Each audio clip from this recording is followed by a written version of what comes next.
अभी एक सज्जन कथावाचक थे, कथा करके गए हैं काशी में, और सबको पता है, लोगों ने कहा कि वो सूतक काल में है, पत्नी के देहांत के 2-4 दिन ही हुए थे, तो उन्होंने कथा करना शुरू किया।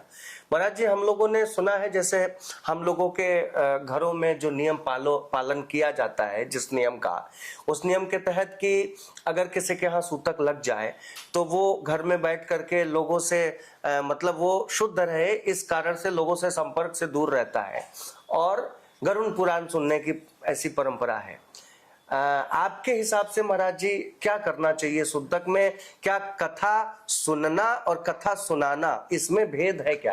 देखिए, सूतक काल मुझे लगता है जो जन्म मरण में है सूतक लगता है, ऐसा है जी। लेकिन हमारे यहाँ कुछ चीजें ऐसी हैं कि हमारे यहाँ सनातन धर्म इतना बड़ा है जी कि इसमें कई नियम हैं और कई परंपराएं हैं जी। कुछ लोग अपनी परंपराओं के आधार पर कहते हैं कि हमारी तो ये परंपरा है, हमारी ये कुल की परंपरा है। जैसा कि अभी आपने बताया, काफी लोगों ने उनका विरोध किया, सब कुछ हुआ। हमारे पास भी काफी फोन आए कि आप क्या कहना चाहते हैं। मैंने यही कहा कि भाई देखिए, विरक्त को तो सूतक लगता नहीं। पहली बात, विरक्त इसलिए, जैसा मैंने अब पहले से कहा था कि हमारे यहाँ रिलेशन खून का नहीं होता है। ठीक है। दूसरे का बच्चा हमने चेला बना लिया, अपना उससे हो गया हमारा। तो विरक्त परंपरा जो चलती है, तो उसमें जातीता वाला सिस्टम नहीं है, लेकिन गृहस्थी जीवन में सूतक है। परंपराएं कुछ भी हो सकती हैं, और जिस प्रकार से जिसके बारे में कहा जा रहा है, बापू जी के बारे में जो चर्चा चल रही है, देखिए ये तो निश्चित है कि बापू एक विशाल चेहरा है, और मुझे लगता है उन्होंने जीवन से लेके अभी तक राम कथा ही जी है जी। उस दृष्टि से लाखों उनके अनुयायी हैं, मानने वाले हैं जी। मुझे लगता हो सकता बापूजी की परंपरा में ना हो जी, सूतक लगता हो, और उन्होंने समाधि, जैसे जैसा बापूजी ने कहा कि समाधि दे हमारी 3 दिन में सूतक खत्म हो जाता है, उनकी परंपरा हो सकती है।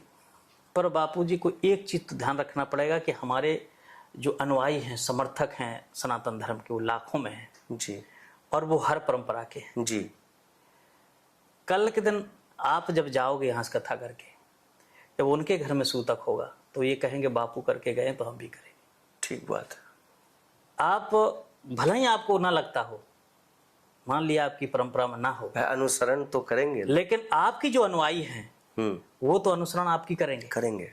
तो कल के दिन मुझे लगता कहीं ना कहीं सनातन धर्म की जो परंपराएं हैं उनमें कमी आएगी, शास्त्रों की अवहेलना होगी। क्योंकि कल के दिन कोई दर्शन करने जाएगा, अगर उसको रोका जाएगा तो यही कहेगा बापूजी कर गए, उनको नहीं रोका, हमको क्यों रोका जा रहा।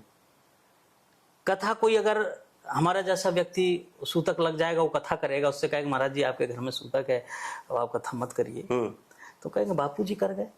हाँ बिल्कुल सही है। एक उदाहरण मिल जाएगा। हाँ, जैसे सुप्रीम कोर्ट कोई पहला जजमेंट दे देता है, उसको कोट करके तो अन्य बापू जी की परंपरा हो सकती है, क्योंकि बापू के फॉलोअर्स और बापू के अनुयायी हैं लाखों। और मैं भी बहुत मानता हूँ जी, ऐसा नहीं, क्योंकि उन्होंने राम कथा जी है जी।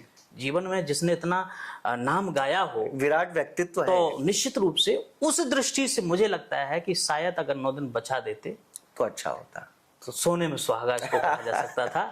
और काशी की जनता उनको आज से नहीं, शुरू से सिर आंखें करती आई, और आज भी इतनी परिस्थितियों के बाद भी जनता ने सिरदार किया। लेकिन इसके बावजूद अगर हम सबकी और सनातनियों की भी एक बार आवाज, आत्मा की आवाज सुन लेते तो अच्छा होता, तो ज्यादा अच्छा होता मुझे लगता है।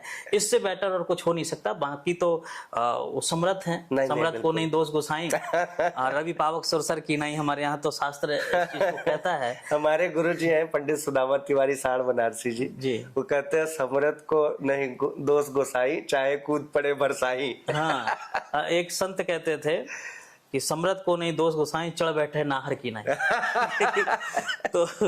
तो ये अलग, लेकिन बापू का अपना व्यक्तित्व है, और मुझे इसमें वो नहीं है, इसलिए मैंने ना तो कुछ कहा, पर इतना जरूर कहा कि लोग उनका अनुसरण करेंगे जी। और इससे कहीं ना कहीं शास्त्रों का अवहेलना होगी, इससे बचना तो चाहिए इसको था। बचना चाहिए था। उनकी परंपरा हो सकती है, इसका मैं नहीं कहता हूं कि उनकी परंपरा नहीं है या जो, बिल्कुल बिल्कुल, ये एक मेरा अपना सोच है। नहीं नहीं नहीं नहीं, बाकी जीवन ये तो हर व्यक्ति बड़ी अपने अच्छा ढंग से जी रहा है। आपका सरल स्वभाव है कि आप बैठ करके ऐसे बता रहे हैं।